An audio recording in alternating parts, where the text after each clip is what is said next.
Happy Easter, everyone. Welcome to this special Easter edition of Ian's Studio Live. I say special, well, they're all special, and there's nothing Easter themed about this one, but they're all special, aren't they? Anyway, let's get underway. Let's not waste any time whatsoever tonight, and let's get going. So first of all, my usual plea at the beginning, if you aren't already a subscriber to the channel, why not? Why not? No, please do take a moment just to subscribe and hit that bell icon so you'll get notifications of new live streams and of new videos as well. Because over the next few weeks, I've got a challenge going on, and there's going to be lots of information about that appearing on my YouTube channel to back it up, as you'll see a little bit later on. So do that, and do like and share as well. Let people know about this. We need to boost those numbers, folks, to keep this going. I also have a Facebook group, which is going to be instrumental to said challenge, and please sign up for that if you aren't already. Link down below on there. And my newsletter. Should be doing a newsletter tomorrow if all goes to plan. If it's not tomorrow, it'll be Tuesday. One or the other. That will be going out then. Links to all that in the description as ever. These live streams are interactive. I want you to be a part of it, so it's not just me sitting here rabbiting on to the great internet void that's out there. So if you like what I'm doing and what I'm talking about, or you don't agree with me, then stick it in the live chat and we can talk about this as adults, and not throw, and let's just be sensible. Let's just talk about things, because you may not always agree with my thoughts about things, and sometimes if that's the case, then say so. Let's have a discussion about it on there. So what have we got on the show tonight? Right, well, tonight our theme is creating a sense of place. And this actually ties directly in to the start of this before and after challenge. I've got some stuff to do with that as we go through this evening to explain, but that's our theme. How, when we visit a location and photograph it, that we don't just come back with the odd snapshot. We've got a real sense in our images of that location, of what it's like to be there, and how somebody who's never been there might get a feel for what that location is all about. As I said, it's the start of our new challenge this week, so I'm going to be talking a little bit more about that, pre-recorded, because it's a little video that's going up onto YouTube tomorrow for everyone who wants to take part in the challenge. It just introduces the before part of the before and after challenge. My post-processing segment tonight is about creating a montage of images, ties in directly with what we're talking about, getting a sense of place, and then, well, how do you turn that into a single image effectively? How do we bring a set of images together? I'll be showing you how to do that in Lightroom, using the print module to create an image, to create a file. And I'll be doing the usual image feedback on there, and I will be announcing the member photo of the week at the end, so it may be yours. Stay tuned to the end to find out. So right, let's dive straight into our theme this evening, creating a sense of place. And this is all about summarizing a location in your photography. So, as I said, people get a feel for this location, that they feel almost as though they've visited it themselves and that they've been there, even though they haven't, just by looking at your photos. And to do that, one image isn't going to cut it. You need a variety of images. I would say at least 5. And the reason I say that is that ties in directly with the before and after challenge, where you're going to be shooting just 5 images of a location. So this all ties in with that. This is stuff which will help you with that, folks, as we go through.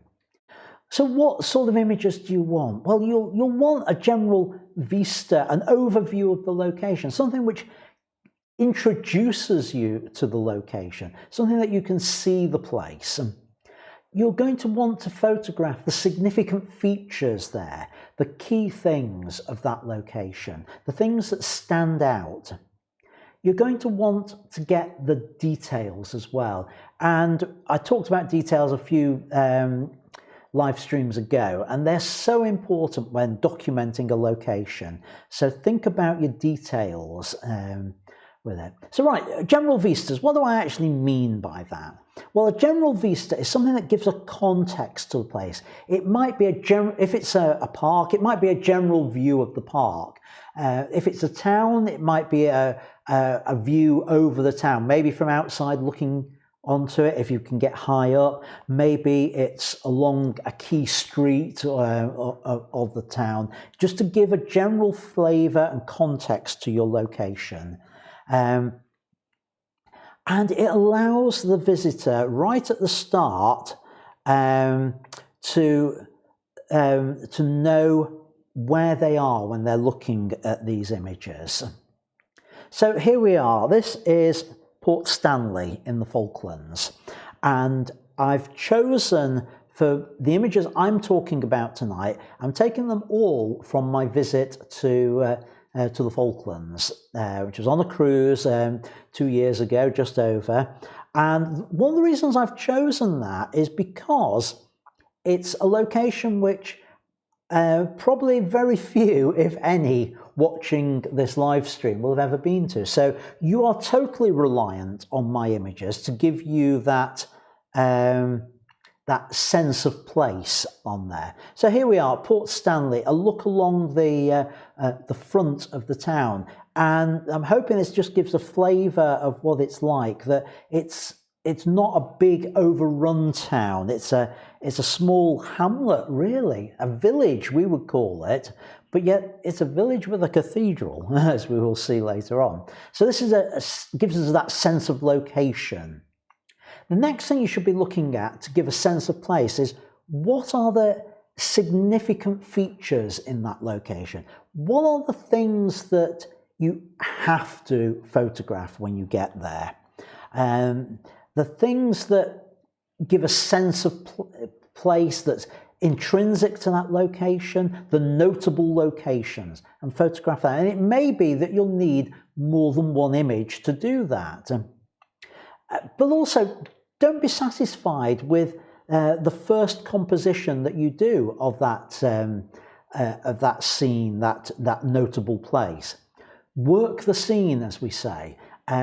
Try and find the right angles on it. Find the right view that you want that will do it justice.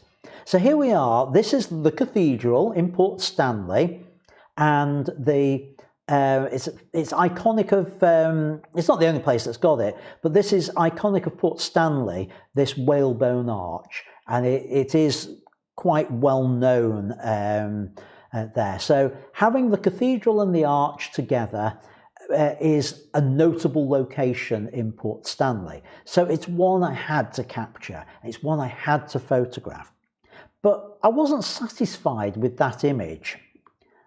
And I just sort of worked at it and tried to find an angle that worked better. Now, this next image will come as no surprise because it's the one on the thumbnail for tonight's show.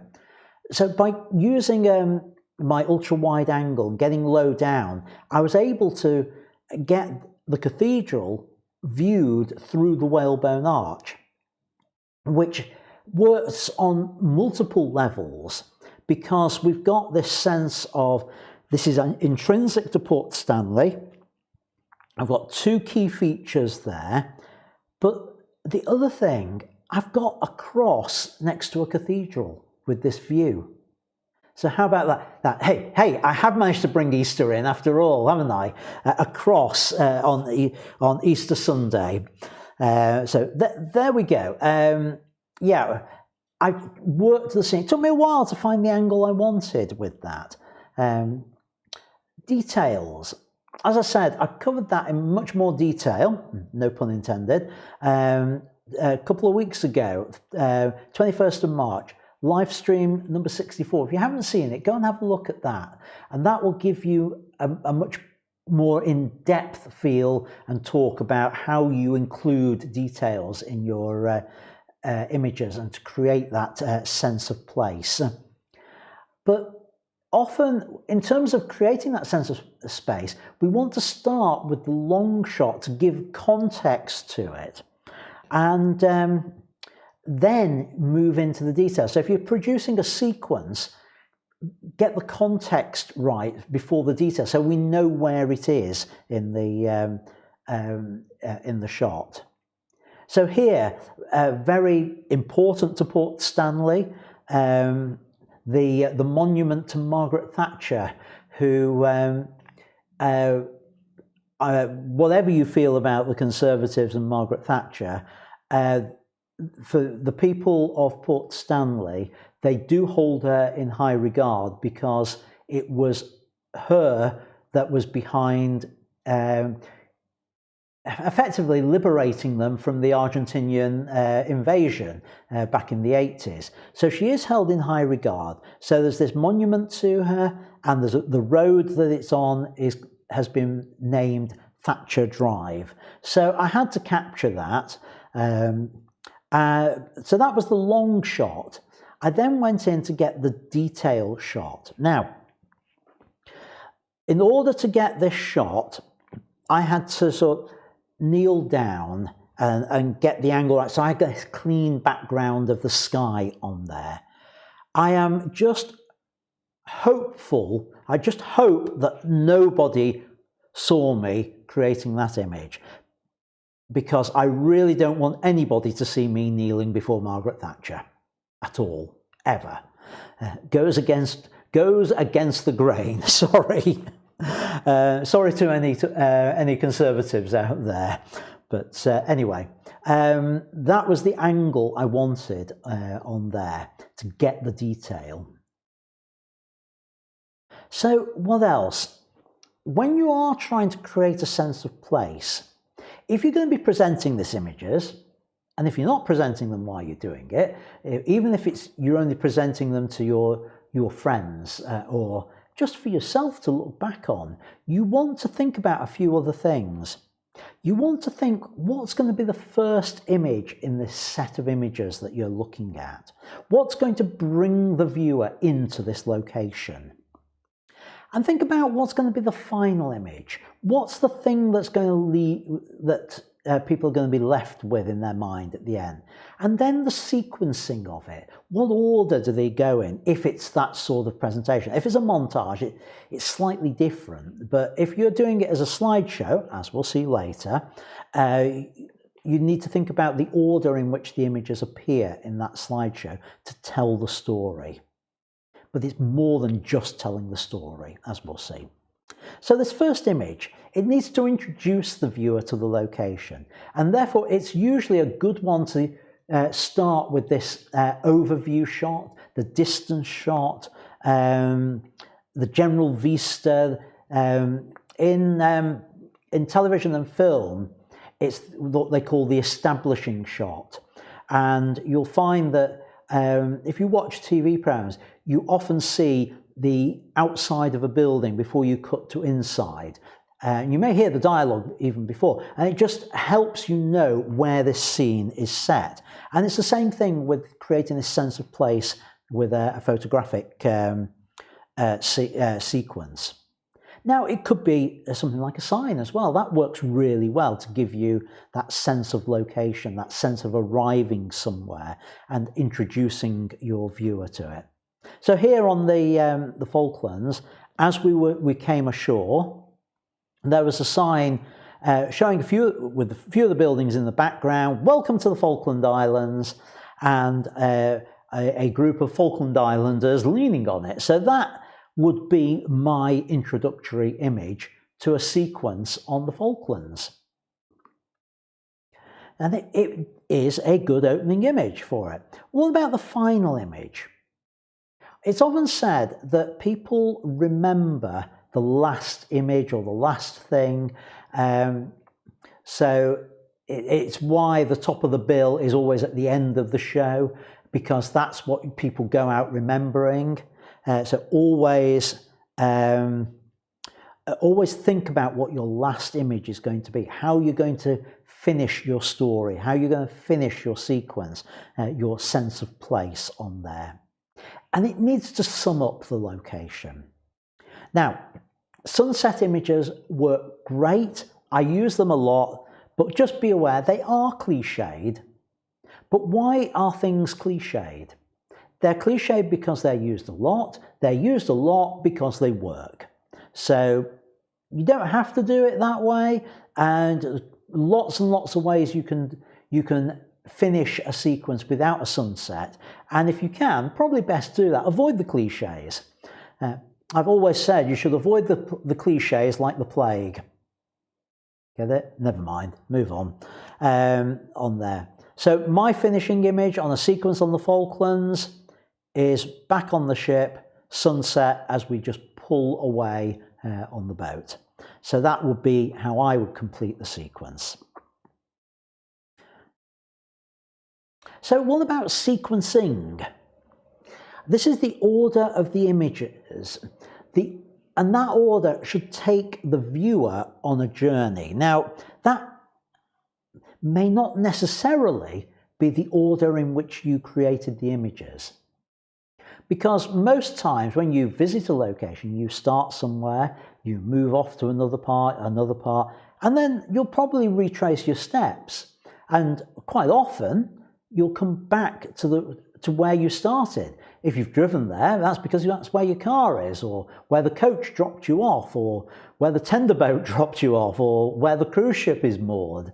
So you will naturally revisit locations. So sometimes it's more sensible to put images that you shot later earlier on, because it tells the story better.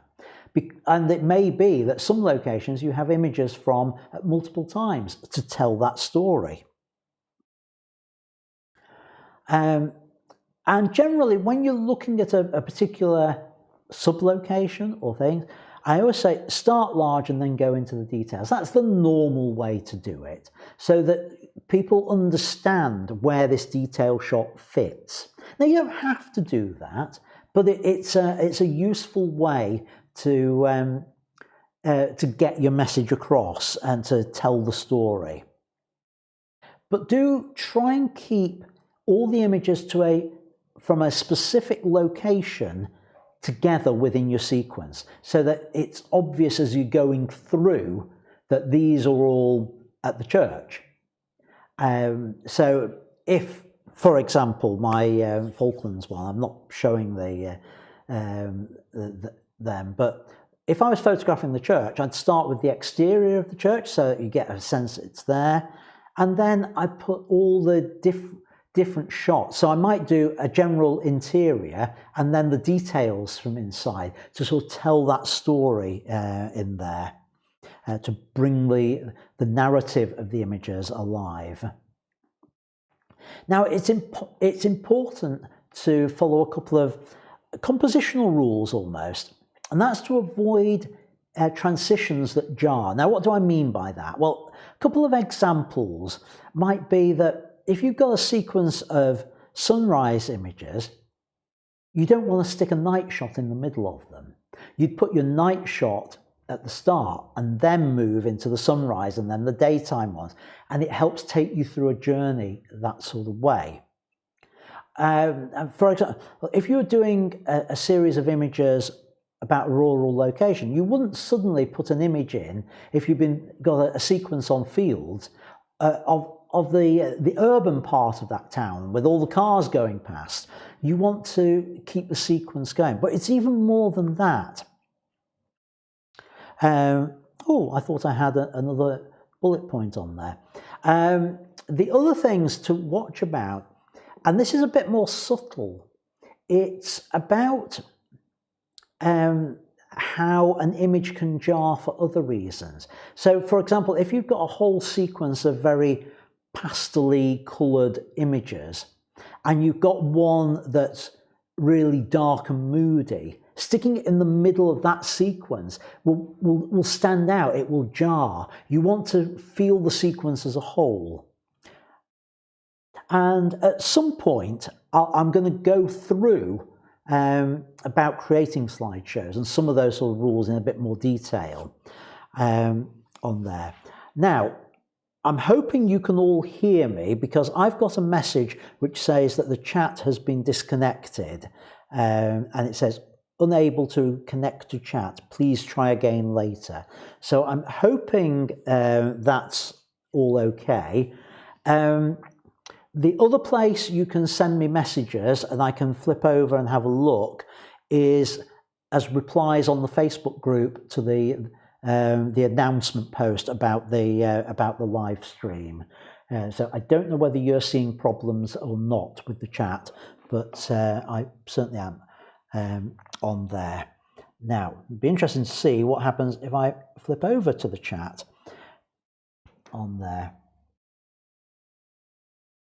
Right, this is interesting because I'm not getting.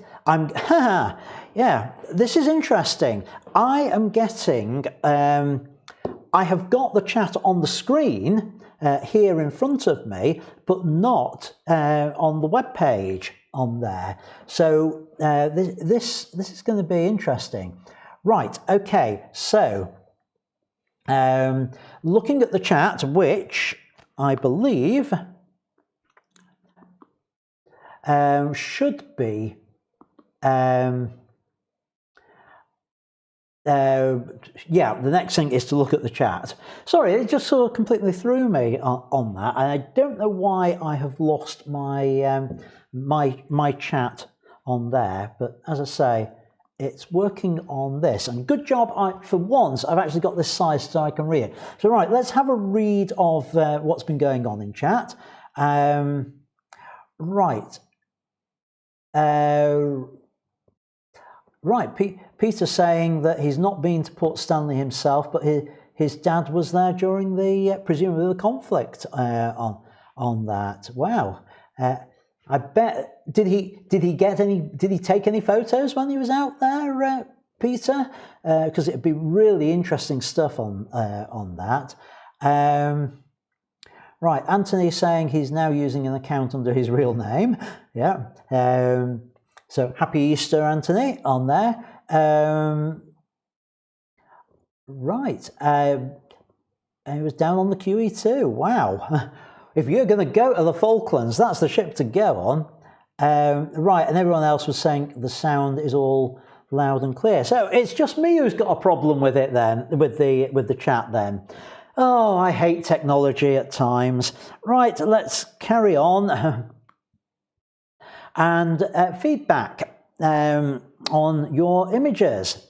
Well, this is going to be a little bit different tonight, but generally, folks, if you want feedback on images, it's great you're posting them in the Facebook group, but it's better if you can send them to feedback@ians-studio.co.uk, perhaps as well as posting them in the group. On there, and do try and send me as high a resolution as possible with those images, because the higher the resolution, the better the feedback I can give you, because I can look at whether you managed to get your focusing right, whether the critical focus is right. And if it's got the metadata in there, I can look at that and check your settings for you and feedback on those sorts of things. Well, this week I only got one image via feedback plus something else. And something else is what's coming up. So that one image I'm going to do when I do the Facebook ones. It didn't make sense just to go over to do feedback on one image on there. But what I am going to do is I'm going to share with you a slideshow from Gary Platt. And this slideshow, ooh, I thought I had another slide in there. But anyway, this slideshow was, according to Gary, inspired by tonight's live stream, A Sense of Place. He's been doing some work, photography at Haddon Hall. He's been revisiting it, and he's put together a slideshow all about different aspects of it, hopefully giving a sense of place of it.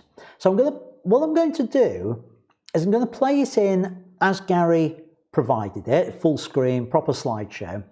And then afterwards, I'm going to play it in a second time over my shoulder, and I'm going to make a few comments about it as we go through to give Gary some feedback. So here we go. Here is Gary's Sense of Place.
Thank you, Gary, for sharing that. I'm going to play it again over my shoulder, and I'm going to effectively give commentary over it about it as a slideshow. I think it's really good, but there are a few things I think that you can do to improve it. So as it was sent to my feedback at email address, I am going to give you some feedback, whether you like it or not. Hopefully you'll find it helpful. So I'm hoping that this is going to work. This is a first time I've tried this.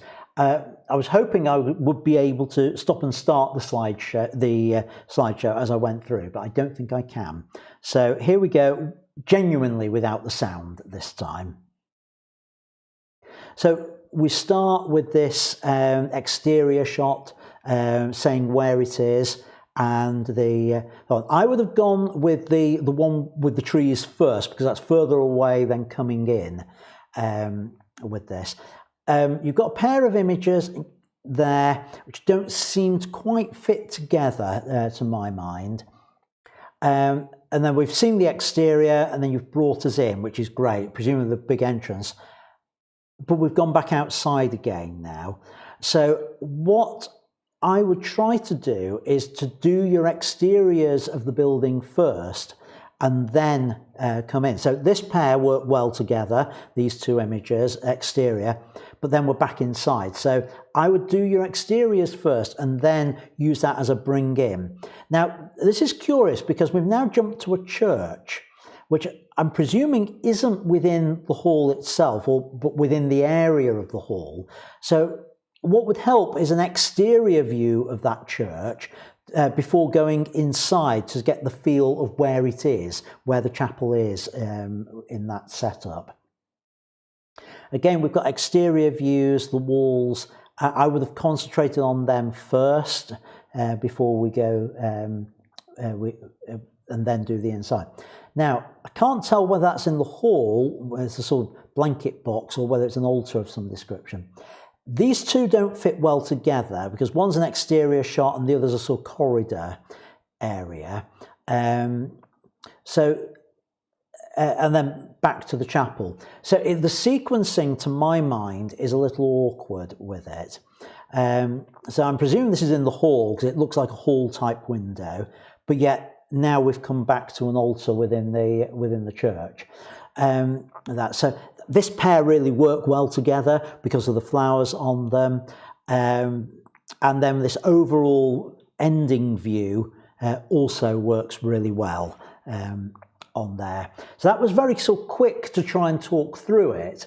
Now, regarding the individual images, they're all cracking shots, Gary, as ever, but I think your sequencing needs a little bit of work. And I would say, and I can see why the verticals, you've put two images together on there, but don't be afraid just to have a single image on the verticals, because sometimes when you've got two, you'll need that slide to be on for twice as long, because you haven't got the time to look at it. You look at one and then look at the other, and it's gone. You've not really been able to take it in. I think your opening slides, the idea of starting at a distance to come in, has worked really well. I think your final slide is also a great one. So just think about that journey through the images to help the viewer know where they are between church and hall, because it feels just that little bit disjointed in places. But the images themselves are really, really good.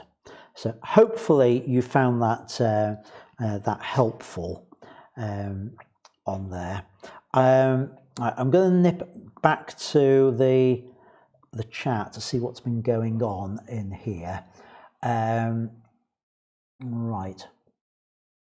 Right, a couple of questions that came in.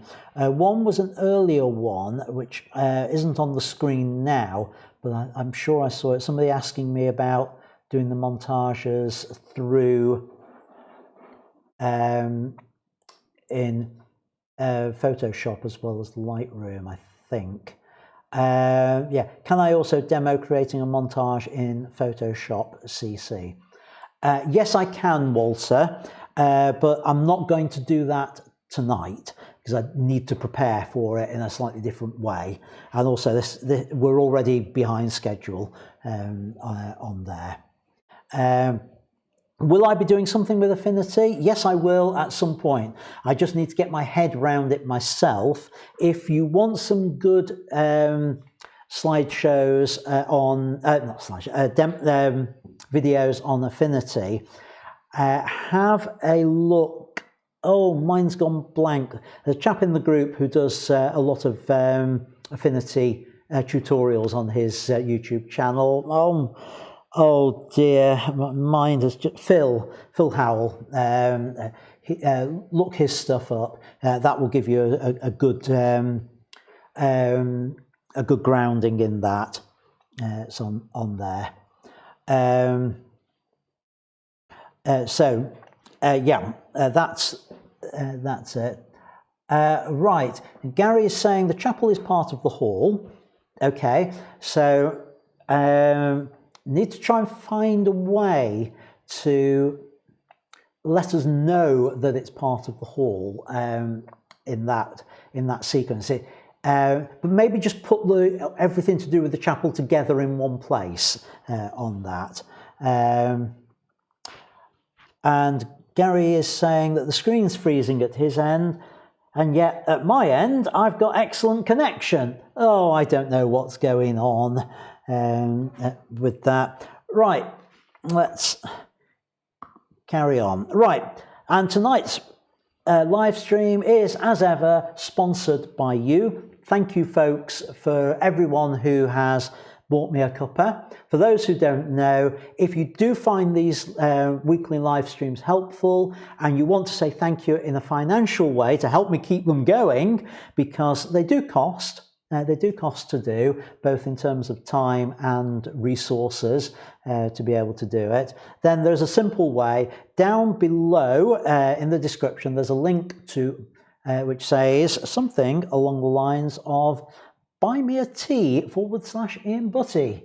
And there you can buy me the price of a cup of tea. And I say thank you to people through giving out various things who on there. I've got one to go out from the other week. Hopefully this week I'll get that sorted. And I also say thanks on the mugs here. So tonight's cuppa was brought to me by, well, paid for by Peter Stanford. Thank you, Peter. Oh, nice to have the drink on there. Right, so hang on, what's going on? Anything changed? No, nothing changed on my on the chat on my screen there. Let's have a look what it says on here.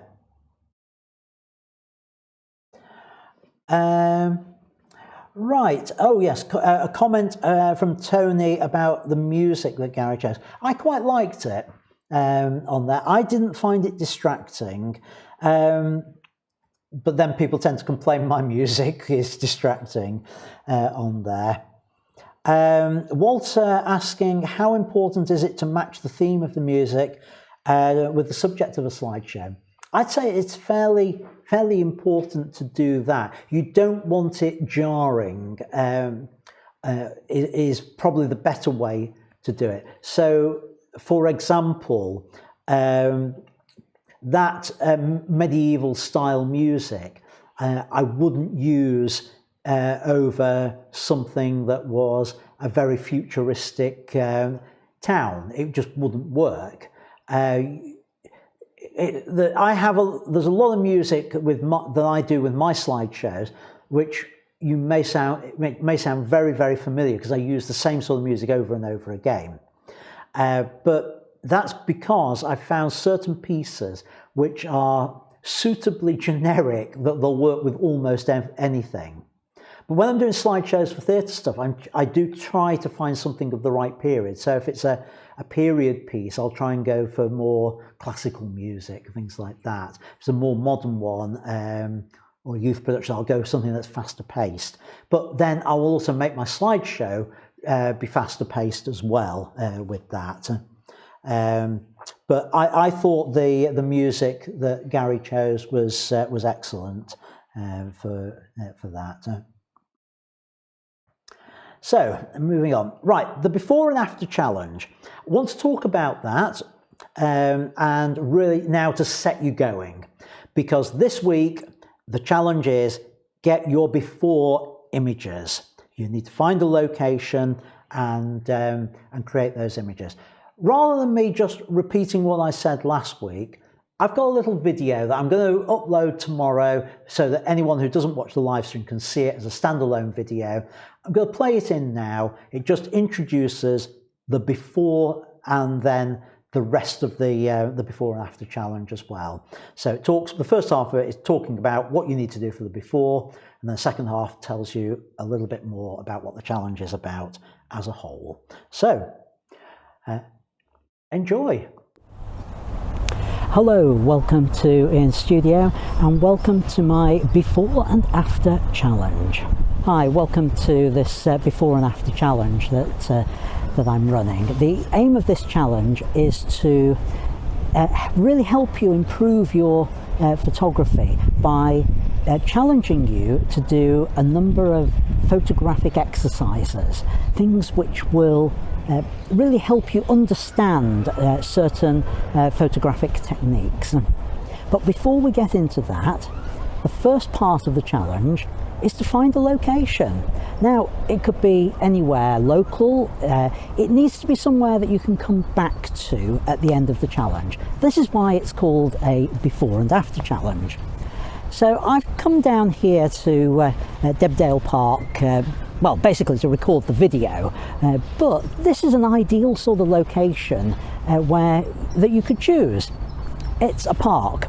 There's a lot of different things here. So if I just turn around, you can see the community orchard behind me and carving of an owl. The idea is find your location, somewhere where you can create images. Now, if you're a travel photographer, a location is great, but if you predominantly do people work, then find a location and find a person, someone who can come back to that location with you at the end. And when you've chosen that location, go there, create a range of images, try and tell the story of that location. Look for interesting little details like my owl friend here.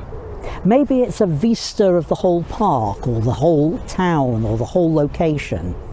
If it's involving people, maybe try and find ways to capture your subject's personality as part of the range of images that you create. Once you've got that section of images, I want you to select five that tell the story of the location. And then, having edited them, doing whatever editing you choose on there, and you've narrowed it down to just 5, no more, no less, 5 images from that location. I want you to post them to, well, as I'm speaking now, it's going to be my Facebook group. If that ever changes in the future and I reuse this challenge, the instructions will be down below this video, or they'll be explained that it's not the Facebook group. But if it is the Facebook group, again, the link's down below, so just follow that link, post them there, all together as a single set of images about that location. Anyway, come with me now and I'll find somewhere else in the park and I'll tell you a little bit more about the challenge and how it's going to help your photography. So come and join me. That is the before images. Those images are going to be your reference point for this whole exercise. Then over the coming weeks, I'm going to give you a series of challenges to create a number of images on different styles, different techniques, all of which are designed to help you improve your photography. So walk with me and I'll tell you a little bit more about those challenges.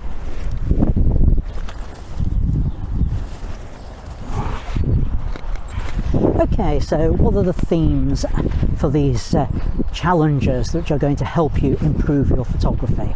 Well, if you have to excuse me, I have them written down because I can't remember them walk and talk all at the same time. So here we go. We're going to start off with a challenge to do with the rules of composition. I'm going to give you 3 rules of composition to have a go at, but in a slightly different way to how you may have dealt with them before. We've got a challenge to do with blurring the action and freezing the action. So that will teach you all about the importance of shutter speed. We're going to look at depth of field and how we can control the depth of field and what that actually means for our photographs. We're going to look at focal length, how the focal length of your different lenses will affect the resulting image, and how you can use that as part of your composition. We're going to look at the right time to do night photography, and I'll give you a challenge to get those images in a sequence that helps you understand what the correct time is for doing it. We're going to look at how to use reflectors to add light into a scene. We're going to look at exposure compensation. I'm going to give you an exercise to really help you understand that and start thinking about exposure compensation. We're going to look at fill in flash, another way of adding light into a scene.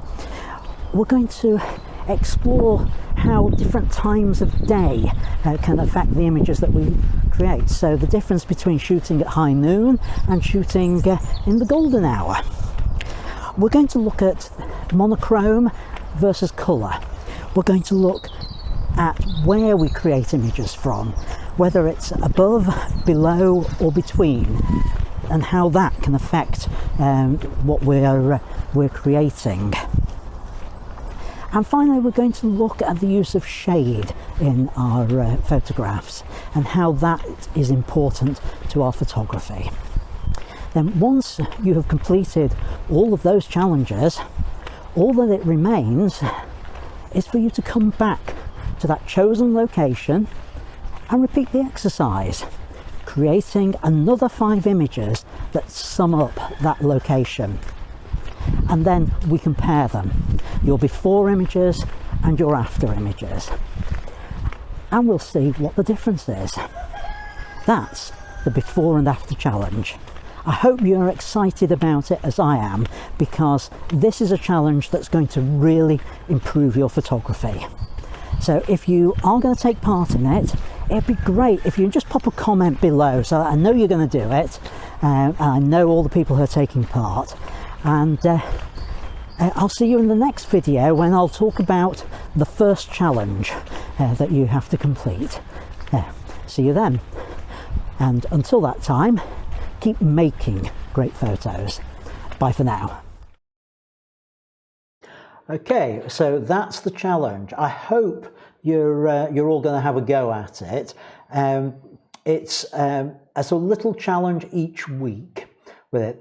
The big challenge is the before one here right at the start, and the after, and then the ones in between are relatively straightforward to do. You just need to find a short time to have a go at those little mini challenges. But it's most important that you do the before you do anything else, because that's what it's all about, the before and the after. So what next? Oh, yeah, we've done that. So I've got chat back, by the way. I think it was something to do with my browser window. So open the new window and I've got it back on there. I think I've dealt with everything that's currently in there. Right, post-production tutorial, which is a Lightroom one. Now, let's see if this single press of a button gets me over into Lightroom. Yes, except it's the wrong set of images. Right, Falklands, those are the images I want. And this tutorial, I'm just going to look at how we montage images together in Lightroom. And I'm running out of time already, so I'm going to have to do this pretty quickly on there. So we're going over to the print module on here, and I've got all my photos at the bottom that I want to use. Stage one is the it's an odd thing, Lightroom. You often have to start at the bottom with these, and right, we're going to print to a JPEG file on there.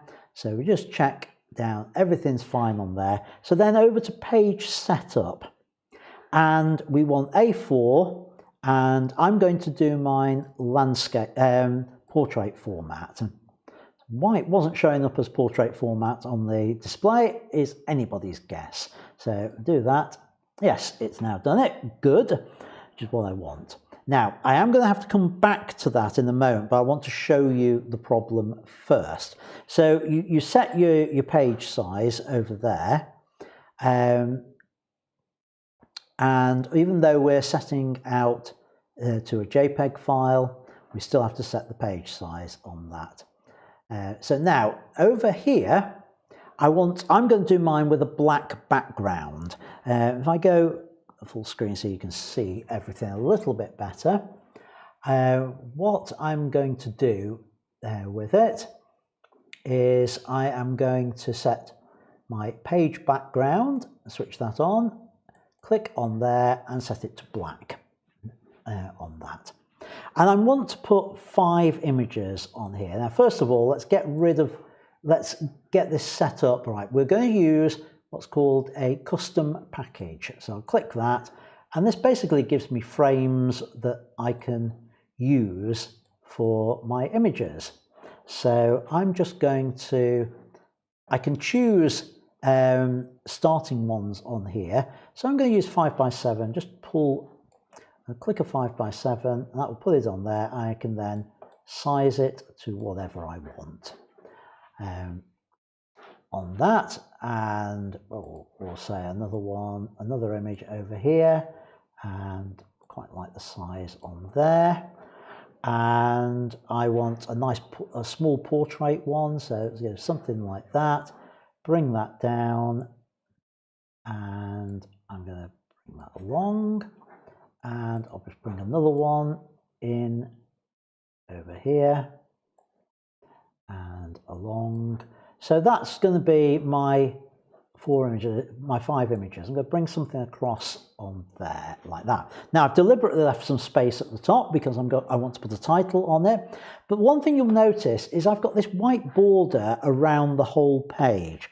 Now why is that? That's because my printer, well, I can actually print borderless with it, but by default my paper size has an area to it that you can't actually see, that it can't print on. So Lightroom knows about it and creates this white border. There is a way of getting rid of it, and that is simply to select the Microsoft Print to PDF. So I do that, keep it at A4 because that's the size I want, and then we've got rid of it. It's as easy as that. So now I've got these borders, these frames, and the next thing I want to think about is, do I want borders on them? So I'm going to say yes I do, and it's already selected white as an inner border there, and I can then just use this slide. If I select the image I want, I can then just use that .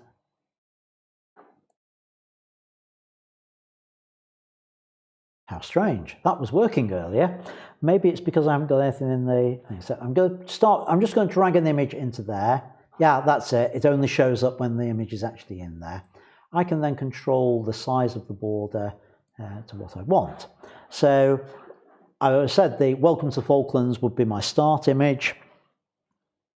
Then the other pairs of images, well, I like the arch, so I'm going to put that one in. I think, to give a sense of place, I think Margaret Thatcher, I think I ought to have her in there actually. So I'm just going to pull in that image, and I'm going to sort out how it frames in a little while on here. And then two more, just to give a sense of place with this. Well, I think I've got to have a penguin in it, so I'm going to pick that penguin. And what else from the town? Well, quite iconic in the town is this, which is actually the mast from the SS Great Britain, which is proudly displayed within the town. Now, I don't need the penguin to be quite as large as that. I want a bit more space on there, so I've brought that over. Now, I don't like the fact that those are either side there, so I'm just going to move these around. Unfortunately, that means my penguin's facing the wrong way, because I really would like him looking into the frame, which is the standard way. So what other penguins have I got that I might be able to do that with? So I'll look through here. Most of them are going to be facing that way, I know. Oh, this one will work. So drop him in instead on there. Now, a couple of things with this.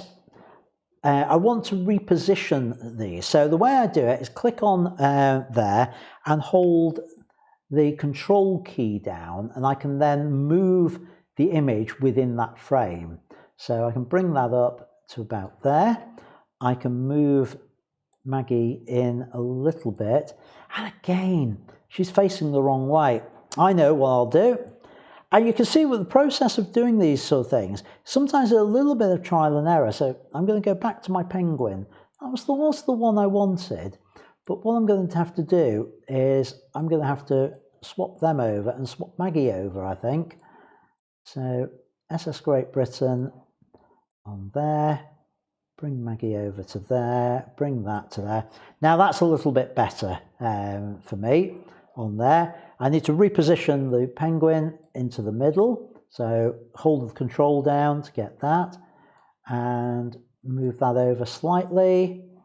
And I think that's more or less it. That's given me that montage of images. Now, I said I wanted the title at the top. Now, there's no way just to put text on in Lightroom with that, but there is a cheat, and that is to use the identity plate.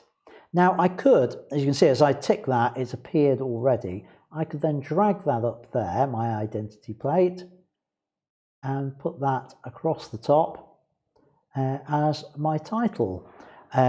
If I wanted to change that, I could come down and say edit, and I can say use text identity plate, and I'm going to say this is Port Stanley, and I am going to change the font to Anton, which is my standard font these days for anything I do, to that, and I say OK. Now I need to override the colour and make it white, and just adjust the size a little bit. So I've got my caption on there. So that has created it. The final part to it is to say print to file. So I can then go right, local disk, video, live stream, sense of place, and if I put it in here, I can bring it straight back in, and we'll call it Port Stanley on there. I go back to here, right click on there and say synchronize folder. It will look for anything that's missing. Ooh, it hasn't found it. Ah, not the Falkland Islands, it was the other one, it was the Facebook one. Synchronize folder.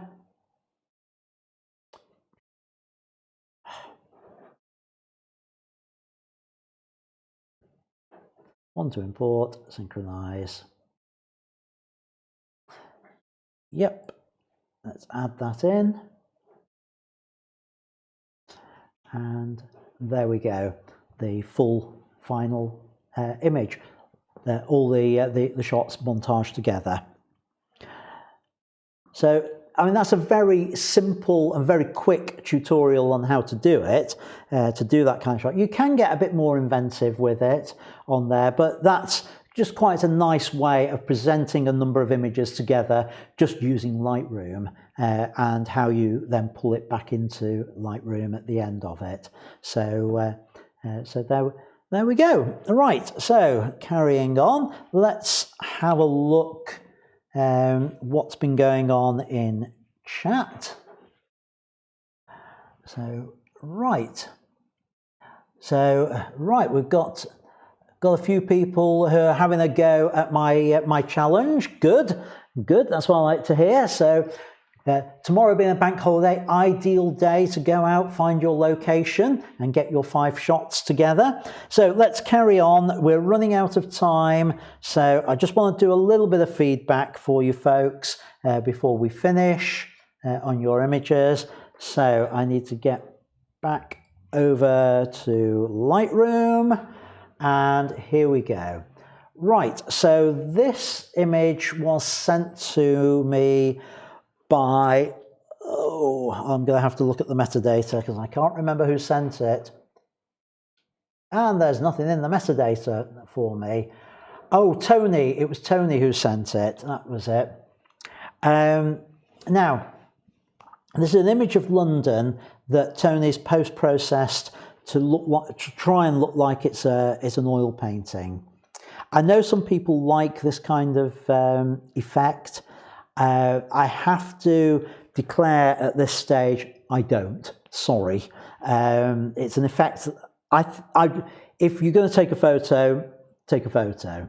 If you're going to do an oil painting, do an oil painting. And I prefer the two. I think it just softens the image on there with it, and I think it's made the colours look a little bit too gaudy. It's a personal preference, I'm afraid, Tony, on it. I'd rather see the original image and see that rather than one that's had the filter applied through it. Often what you find, I'm sure this isn't the case with you, but one of the reasons I don't like it is photographers use this sort of technique to hide the fact that they didn't get the image right in camera at the start. And they're trying to rescue a shot. And you can see lots of artifacting in this as well, so up this area and in the sky, caused by the filter on there. So for me, it doesn't work.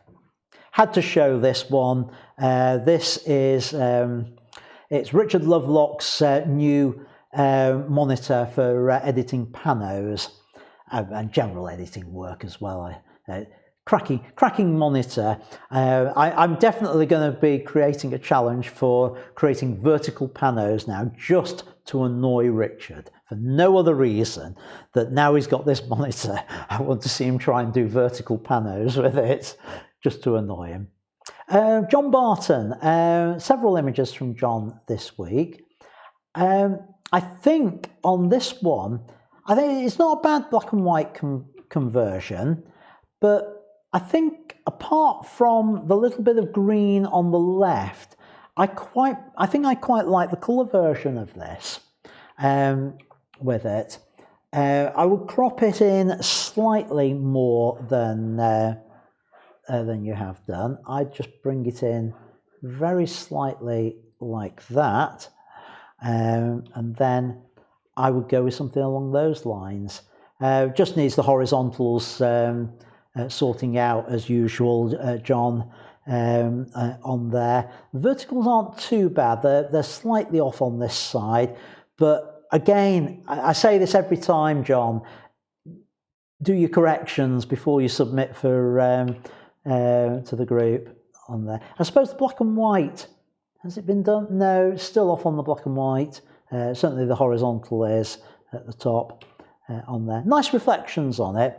This one from Ruskin, I love the sort of burst of light through the clouds here and the way the camel's looking up at it. Nice black and white conversion. The only, well, I haven't got the high resolution version because it's through Facebook. You've got dust spots on your sensor, Ruskin, if you're watching this. You can see one here. Oops. So just you need to get your sensor cleaned on that. Anthony, who submitted two images of butterfly, a before and after. That was the before, that was the after. Now, a couple of things, Anthony. First thing I would say is always try and get your shot right in camera on there. And secondly, if you are cropping in post-production, as you have here, watch the antenna here. You've just chopped it off at the end on there. So a better crop would be to come in something along those lines, unlock that. Now, I know you use different software, but you can do this on all of them. Don't necessarily have to keep the same aspect ratio. I mean, 1:1 would be quite a good one for it, just something like that. And then the equivalent of dehaze or structure if you're using Snapseed on there. Just a little bit of exposure on there would do. So that's what I would do with it. So that's my edit and that's your edit on there. So that would be that. Donata, I don't think Donata watches, but it's a lovely shot. I just wanted to show it to everyone. Such a shame, John. It's out of focus on there. It's a lovely gag shot, for a church, a sign saying danger, men working above. But again, your horizontals aren't straight and your verticals aren't straight, and it's out of focus. So think about those sort of things and make sure you get it right before you leave the scene on there. With something like that, where you've got the time to get it lined up properly, there's really no excuse on it.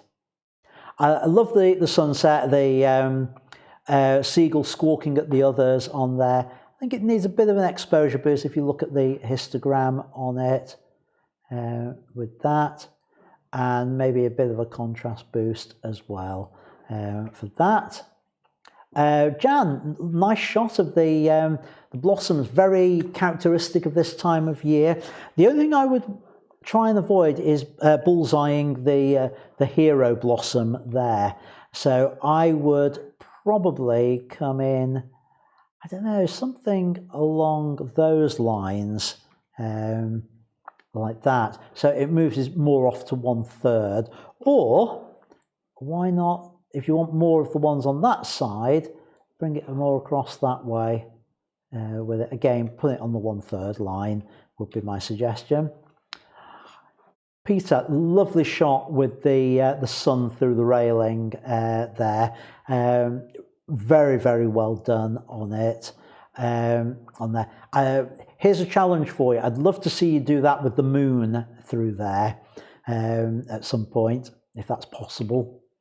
And talking of the moon, this one from Raoul in Saudi Arabia.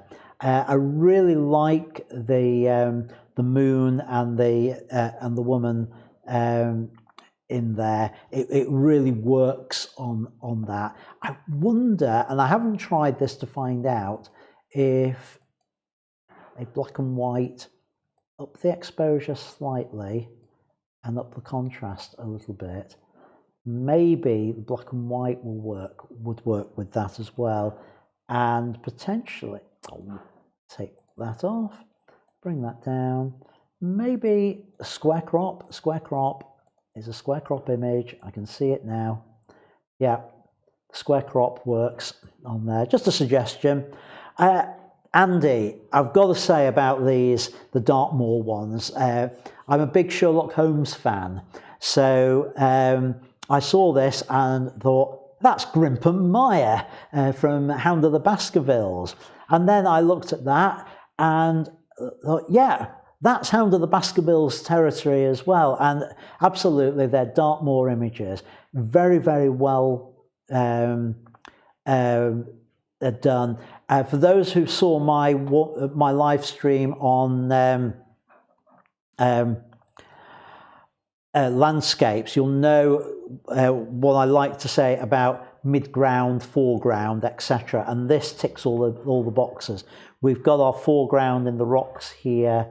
We've got the mid-ground there and a little bit of background there. So it takes the eye through the image on it from foreground through as we look through. And I could imagine Basil Rathbone or somebody else playing Sherlock Holmes stood on there at night, silhouetted against the night sky on there. So a couple of cracking images, and I like the fact that this is focused downwards onto the Grimpen Mire. I don't know whether it really is Grimpen Mire. That's the one that's named in the book. So we've got the sky, but it's in there as a reflection. And again, the eye goes on the journey. We've got the foreground, mid-ground, and background interest in the shot. So really well done on there. And of course, the one I've just done. So back over to here. Let's have a quick look what's been going on in chat.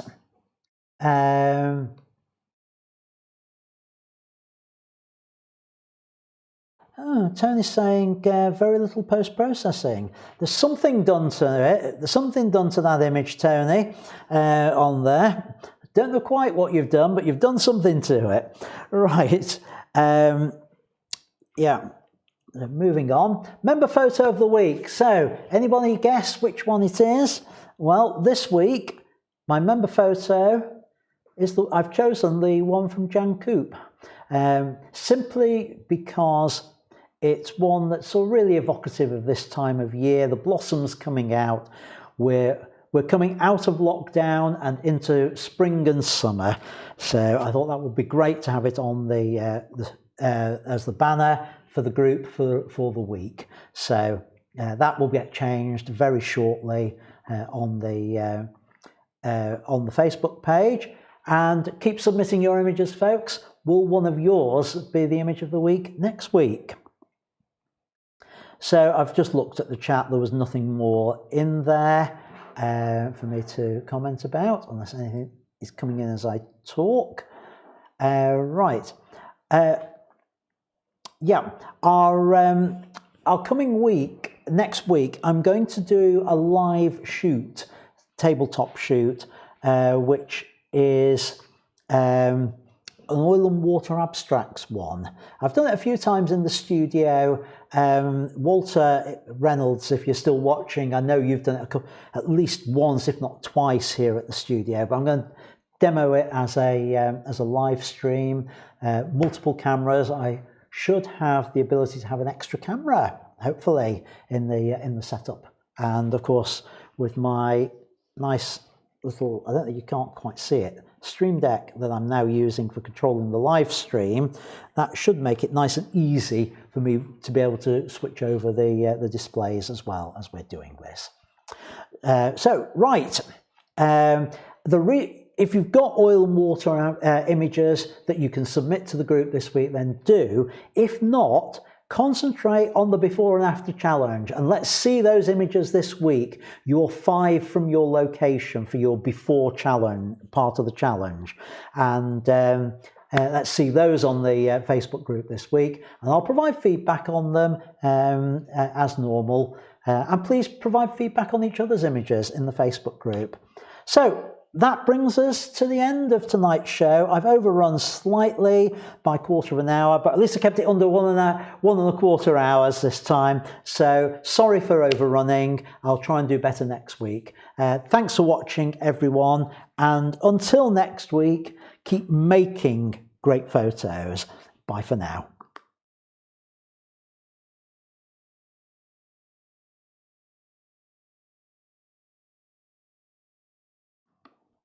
Right, cut down ending as usual. Right. You've just been watching the cut down version of Ian's Studio Live. Thanks for watching. The full version is now in my academy, so if you want to see it, you're going to have to join. And the details are over my shoulder and down below. It's only £6 a month or £60 a year, and there's lots of other resources in there too. So hopefully I'll see you inside the academy at some point. But until next time, thanks for watching and keep making great photos. Bye for now.